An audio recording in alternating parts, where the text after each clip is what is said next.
sebelah selatan Kota Magetan, Desa Selotinatah di Kecamatan Ngariboyo, Kabupaten Magetan, Provinsi Jawa Timur, menyimpan beragam potensi alam, pertanian, kerajinan kreatif, peternakan, sejarah, dan kearifan lokalnya.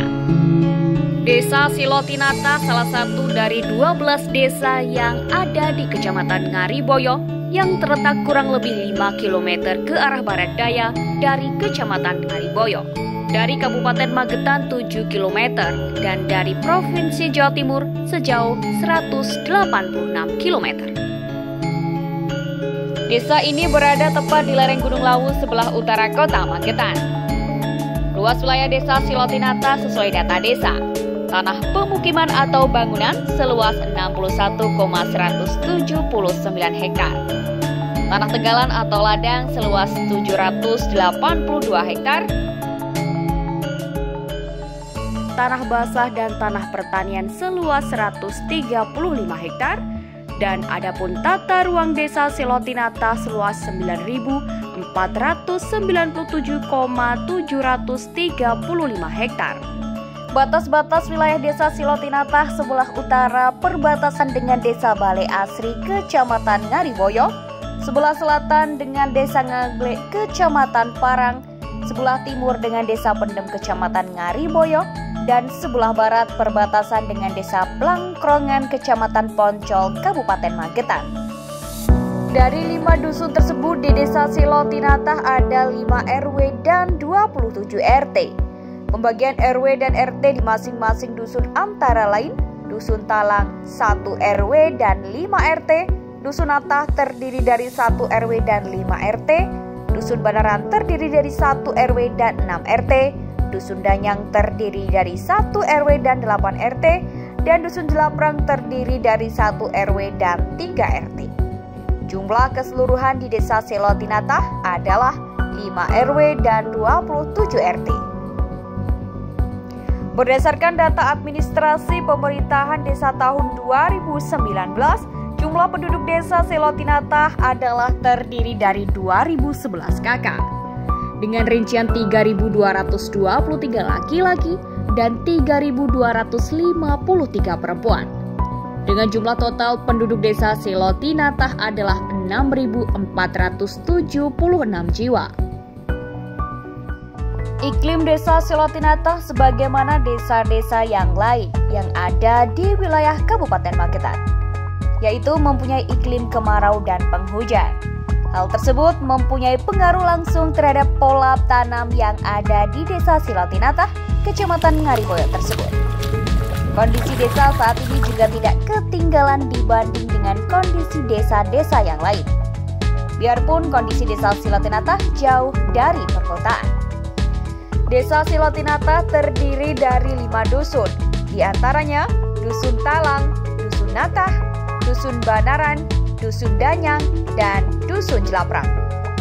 Konon diceritakan dari sesepuh desa ada seorang maling, kentiri atau maling yang berbudi baik, bermukim di suatu tempat di sebuah desa di sebelah timur Gunung Lawu. Tak jauh dari rumah maling kentiri ini ada sebuah rumah besar yang pemiliknya sangatlah kikir.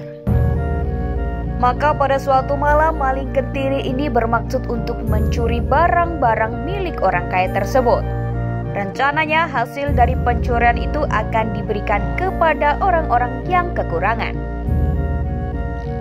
Adapun rencana jitunya adalah maling kentiri akan membuat lubang di bawah tanah, atau orang Jawa dikatakan ngangsir, dari rumahnya sampai menuju rumahnya orang kaya tersebut. Rencana itu pun dilaksanakan dan selesai lubang bawah tanah tersebut, dan maling kentir pun mengambil barang-barang milik orang kaya tersebut dan diberikan hasil pencuriannya kepada orang-orang yang miskin. Namun naas, perbuatan maling kentiri akhirnya diketahui oleh orang kaya tersebut, dan dikejarlah maling kentiri sampai tersudutkan di Dukuh Banjar. Karena tersudutkan, maka maling kentiri bersembunyi di balik batu dan menempel atau bersandar di batu tersebut. Anehnya, punggung maling kentiri itu seperti menempel erat dengan batu, dan para pengejarnya tidak bisa membawa maling kentiri karena punggungnya menempel dengan batu tersebut. Maka mereka berencana untuk menusuk dari depan. Mengetahui hal tersebut, maling kentiri cepat-cepat berkata, "Menusuk maling kok dari depan? Kalau menusuk maling itu, ya dari belakang." Dengan bahasa yang dilontarkan sang maling kentiri, anehnya orang yang mau menusuk pun tercengang dan menuruti perkataan sang maling kentiri tersebut. Akhirnya orang yang akan menusuk itu mempunyai akal, yaitu mereka mengambil tatah atau alat pemecah batu untuk menatah batu yang menempel di punggung sang maling kentiri tersebut. Dan mulailah mereka menatah batu tersebut dan akhirnya tembuslah batu tersebut.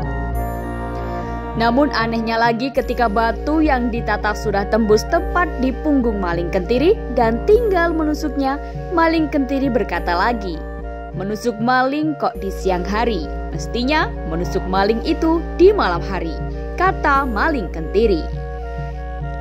Akhirnya orang-orang yang akan menusuk maling kentiri itu merasa kalah akal dengan maling kentiri. Kemudian orang yang akan menusuk itu mengajak maling kentiri untuk berbicara di atas bukit. Dan akhirnya maling kentiri dibebaskan. Maka daerah itu dinamakan Selo Tinatah. Adapun Selo Tinatah mengambil kata selo atau batu dan tatah adalah alat memecah batu. Dari berjalannya waktu dan turun-temurun, akhirnya sejarah itu disempurnakan pada masa kepemimpinan Mulyono, kepala desa Selo Tinatah, atas dasar tokoh masyarakat dan tokoh agama setempat.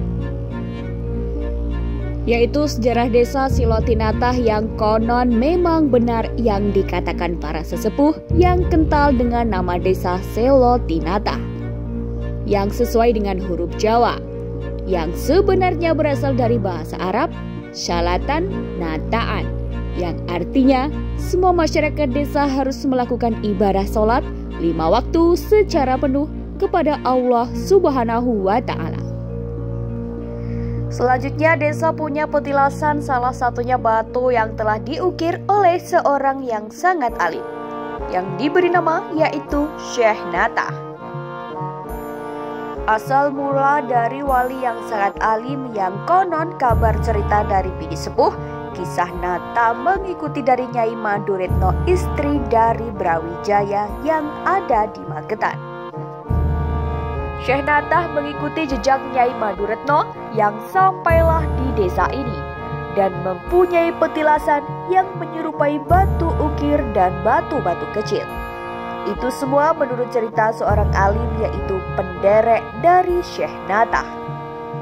Syekh Natah setelah dari desa mengikuti Nyai Maduretno sampai kembali asri, dan yang terakhir Syekh Natah mengikuti Nyai Maduretno sampai ke Telatah Rejosari, Kawedanan, dan akhirnya Syekh Natah kembali setelah mengantarkan Nyai Maduretno ke puncak Gunung Banca dan kembali ke petilasan Selo Tinatah. Dari sejarah dan penyampaian sesepuh dan tokoh agama setempat, akhirnya wilayah tersebut dinamakan Desa Selo Tinatah sampai saat ini. Desa Selo Tinatah secara generasi turun-temurun terdapat silsilah kepemimpinan atau bekel atau kepala desa. Adapun pemimpin pertama kali desa Selo Tinatah adalah Tirto Guno, menjabat di desa masa penjajahan Belanda sebagai lurah. Kepemimpinan desa Selo Tinatah yang kedua dipimpin oleh Sumantri sebagai lurah masa penjajahan Belanda. Kepemimpinan yang ketiga dipimpin oleh Sastro Kailan juga sebagai lurah. Kemudian diteruskan kepemimpinan desa Selo Tinatah yang keempat dipimpin oleh Parno sebagai lurah. Adapun kepemimpinan desa Selo Tinatah yang kelima adalah Bambang Sugeng Riyadi di periode tahun 1997 sampai 2005. Adapun kepemimpinan yang keenam dipimpin oleh Mulyono di periode tahun 2007 sampai 2013. Diteruskan kepemimpinan Selo Tinatah yang ketujuh, Mulyono menjabat lagi di periode tahun 2013 sampai 2019. dan Mulyono menjabat lagi yang ke-8 di periode tahun 2019 sampai dengan 2025. Berdasarkan riwayat tersebut, maka daerah ini dikenal dengan Desa Silotinatah sampai sekarang. Masa kepemimpinan Kepala Silotinatah Mulyono saat ini tetap erat melestarikan kearifan lokal Desa Silotinatah, seperti melestarikan kearifan lokal adat istiadat Desa Silotinatah yang sudah turun-temurun, yaitu bersih desa dan mengirim doa ke leluhur desa. Meningkatkan pelayanan masyarakat, mengembangkan pemberdayaan masyarakat seperti home industri anyaman bambu di sektor pertanian, seperti menguatkan swasembada pangan desa, yaitu di pertanian padi, peternakan sapi limosin, peternakan ayam telur, dan pedagang, dan juga peternakan kelinci. Selain itu, tetap erat melestarikan budaya leluhur desa yang dilestarikan sampai sekarang ini. Desa Silotinatah merupakan desa yang kaya dengan potensi, dari potensi alam, home industri, peternakan, dan kearifan lokalnya. Desa Silotinatah mayoritas penduduknya bergelut di sektor usaha, peternakan, dan pertanian. Maka sebagian besar penduduknya bermata pencaharian sebagai petani, peternak, dan pengusaha. Selain itu, di Desa Silotinatah pemerintahannya didukung berbagai lembaga desa seperti BPD, LPMD, PKK, Karang Taruna, Gapoktan, BUMDes, dan juga para tokoh agama dan tokoh desa. Selain itu, pemahaman anak-anak yang tinggi terhadap pentingnya pendidikan akan mendorong terus generasi penerus bangsa yang berwawasan luas. Selain pendidikan anak, Desa Silotinatah juga tetap memprioritaskan pelayanan masyarakat desa. Itu terlihat selain kantor Desa Silotinatah, ada juga Polindes yang menengah dan pelayanannya sangat ramah. Pelayanan masyarakat dan usaha akan senantiasa hadir guna membantu masyarakat desa setempat. Potensi-potensi yang dimiliki Desa Silotinatah yang beragam seperti sektor usaha desa, peternakan, pertanian, dan pelayanan pemerintahan desa. Di sektor pertanian seperti padi, peternakan, ada juga kelompok ibu-ibu PKK Desa Silotinatah yang kreatif seperti rapat RAT rutin, pembuatan anyaman bambu. Selain itu, potensi-potensi yang ada di Desa Silotinatah akan senantiasa bisa membangun masyarakat yang produktif, kreatif, dan inovatif, terutama bisa mewujudkan visi misi Desa Silotinatah yang sejahtera, bermartabat, dan mandiri. Assalamualaikum warahmatullahi wabarakatuh. Saya Mulyono, Kepala Desa Silotinatah, Kecamatan Nirboyo, Kabupaten Betan, ingin menerangkan, mengupas, dan mungkin memberi penjelasan tentang sejarah desa kami, yaitu Desa Silotinatah, yang konon kabar dulu kala memang sejarah Silotinatah kental dengan asma nama desa yang sesuai huruf Jawa. Silotinatah sebenarnya yang berasal dari bahasa Arab Solatan Natahan. Solatan masyarakat Silotinatah harus semua melakukan ibadah sholat 5 waktu secara penuh kepada Allah Subhanahu wa Ta'ala. Yang selanjutnya, Silotinatah punya petilasan salah satu batu yang telah terukir oleh petilasan seorang yang sangat alim yang diberi nama yaitu Syekh Natah. Syekh Natah asal mula dari seorang wali yang sangat alim, yang konon kabar cerita dari para bini sepuh desa.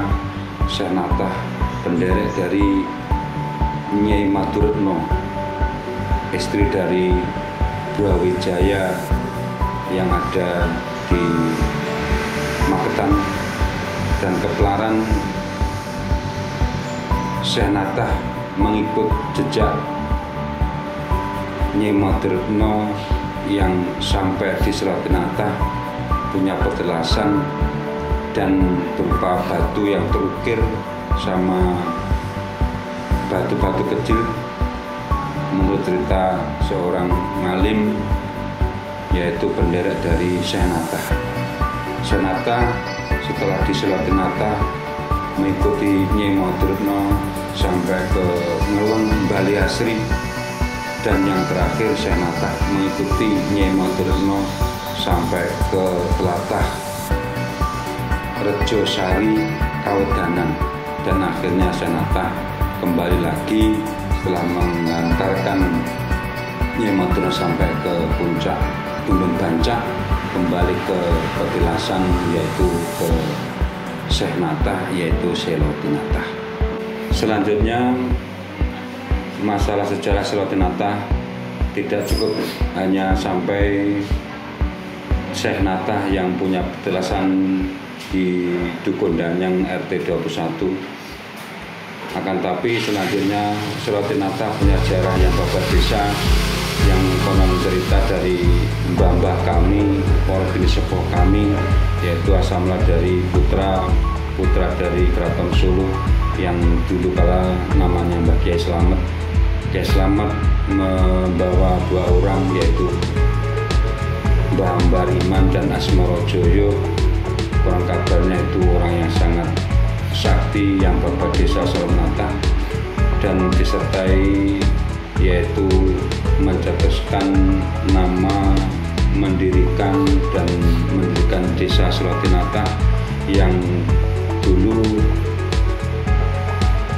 dinamai yaitu Kitemang Palang, yang diberi nama Mbah Wongso Wijoyo. Mbah Wongso Wijoyo menjabat kian lama menjadi Palang Kitemang Palang desa, dan selanjutnya karena Mbah Wongso Wijoyo punya putra-putri, Mbah Wongso Wijoyo sudah sepuh, lalu Mbah Wongso Wijoyo mengangkat putra mantu yang diberi nama Mbah Tirtoguno. Mulai Mbah Tirtoguno itulah nama lurah desa Seloti Natah, yang diteruskan yaitu Mbah Sumantri, yang selanjutnya nama lurah diteruskan Mbah Sastro Kailang. Dengan era Mbah Sastro Kailang berubah nama yaitu menjadi kepala desa, yang kepala desa pertama yaitu Mbah Parno, dilanjutkan Mbah Bambang Sugeng Riyadi, dan yang terakhir saya mulai tahun 2007 sampai sekarang, insya Allah sampai tahun 2025. Yang terakhir kami menjabat kepala desa, yaitu mulai tahun 2007 sampai sekarang kami menjabat karena era sudah reformasi, didukung oleh kelembagaan yang sesuai dengan SOTK aparatur pemerintahan desa, mulai dari RT, RW, BPD, dan LPM, dan mungkin semua perangkat yang ada di desa Seloti Natah.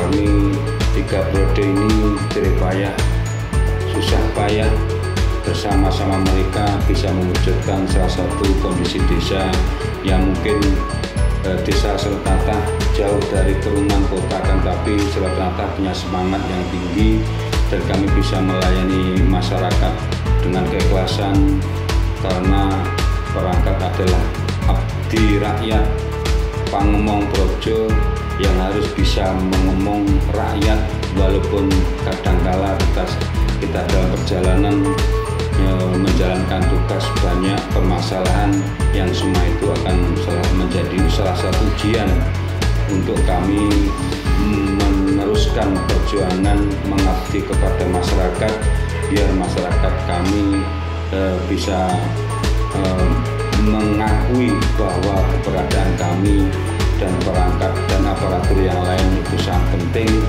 karena meninggalnya pemerintahan dan rakyat itu salah satu wujud kebersamaan yang sangat luar biasa yang bisa membuat kerukunan, persatuan dan kesatuan dengan penuh keikhlasan, sehingga kami sampai ke jenjang 3 periode alhamdulillah diberi berkah oleh Allah, bisa menjalankan tugas dengan sebaik-baiknya.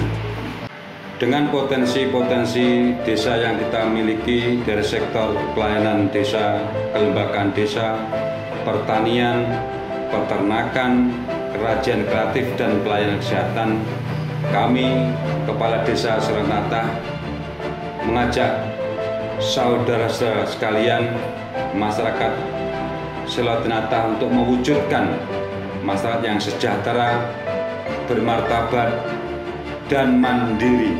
Mari kita wujudkan masyarakat Desa Selotinatah yang sejahtera, bermartabat, dan mandiri. Selotinatah!